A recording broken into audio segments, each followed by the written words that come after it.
Megang duit 4 juta buat beli HP itu emang posisi paling galau. Mau naik ke flagship duitnya kurang, tapi kalau turun ke entry level, speknya nanggung. Tapi tenang, stigma itu udah basi, guys. Faktanya, sekarang gap antara HP mid-range dan flagship itu makin tipis. Uang 4 juta sekarang udah bisa dapat layar AMOLED canggih, kamera OIS, sampai performa gaming rata kanan. Masalahnya, opsinya kebanyakan.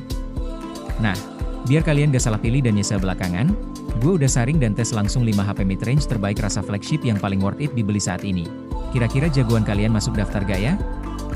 Gak usah lama-lama, yuk langsung kita bedah satu persatu.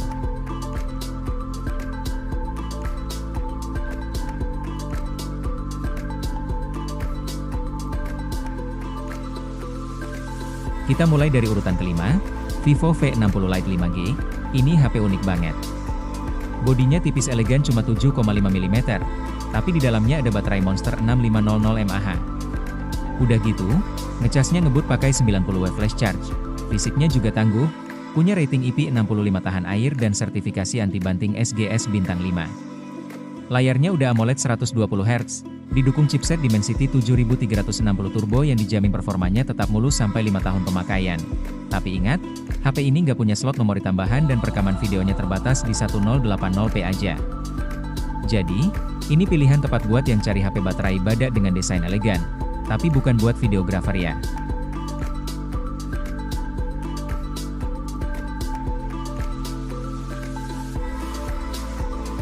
Lanjut ke posisi 4, ada calon raja mid-range tahun ini, Samsung Galaxy A56 5G, HP ini berasa flagship banget. Bodinya kokoh pakai frame metal, kaca Gorilla Glass Victus depan belakang, dan tentu saja tahan air IP67. Performanya juga naik kelas berkat chipset Exynos 1580 yang kencang buat gaming, plus dukungan update OS sampai 6 tahun. Jelas ini HP buat jangka panjang.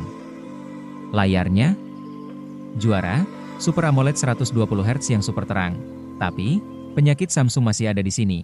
Dalam paketnya nggak ada kepala charger, nggak ada slot micro SD, dan belum punya lensa telefoto buat zoom jauh.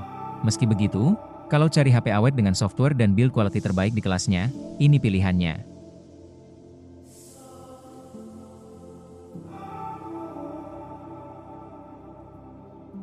Masuk ke 3 besar, kita sambut monster gaming sesungguhnya, Iquo Neo 10. Kalau kamu gila performa, ini jawabannya. Ditenagai chipset Snapdragon 8S Gen 4 yang dikombinasikan dengan chip Ki1, HP ini ngebut banget buat libas game rata kanan.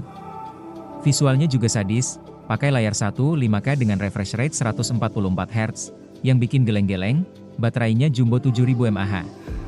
Tapi tenang, ngecasnya kilat pakai 120W, isi 50% cuma butuh 15 menit. Cuma ada harga yang harus dibayar, bodinya masih material plastik jadi kurang terasa premium. Kamu juga harus puas dengan memori internal karena nggak ada slot micro SD dan lubang jack audio. Oh ya, walau baterainya besar, chipset kencangnya ini lumayan rakus daya kalau dipakai gaming non-stop. Tapi buat gamers, ini jelas worth it.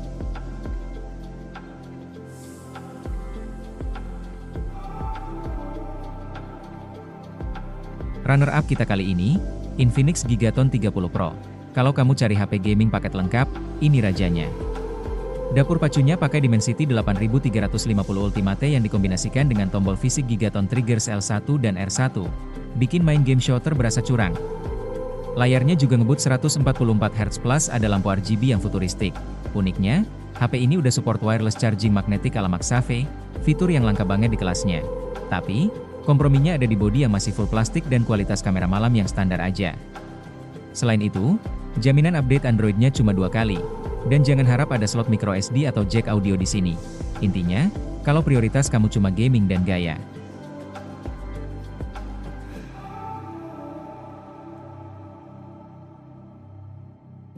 Dan juara satu kita, siapa lagi kalau bukan Poco F7? Ini definisi flagship killer yang sebenarnya. Performanya buas banget pakai Snapdragon 8S Gen 4, dibalut bodi premium kaca dan metal yang udah tahan air total IP68. Nggak cuma kencang, baterainya juga pada 6500 mAh dengan pengisian ngebut 90W. Visualnya pun juara berkat layar AMOLED 1.5K yang super terang. Kekurangannya klasik Poco, kamera ultrawide-nya biasa aja, nggak ada slot memori eksternal, dan masih ada sedikit aplikasi bawaan yang nggak penting. Tapi, kalau kamu cari performa flagship paling worth it tanpa bikin dompet jebol, ini rajanya. Nah, itu dia 5 rekomendasi smartphone terbaru yang paling worth it untuk kalian lirik saat ini. Dari yang baterainya badak, sampai yang performanya monster, semuanya punya kelebihan masing-masing. Kira-kira, mana nih yang bakal kalian pinang? Coba tulis pilihan kalian di kolom komentar ya. Buat yang mau cek harga terupdate atau langsung check out, link pembelian termurah udah saya taruh di deskripsi. Jangan lupa like, subscribe, dan nyalakan loncengnya. Saya pamit, sampai jumpa di video selanjutnya.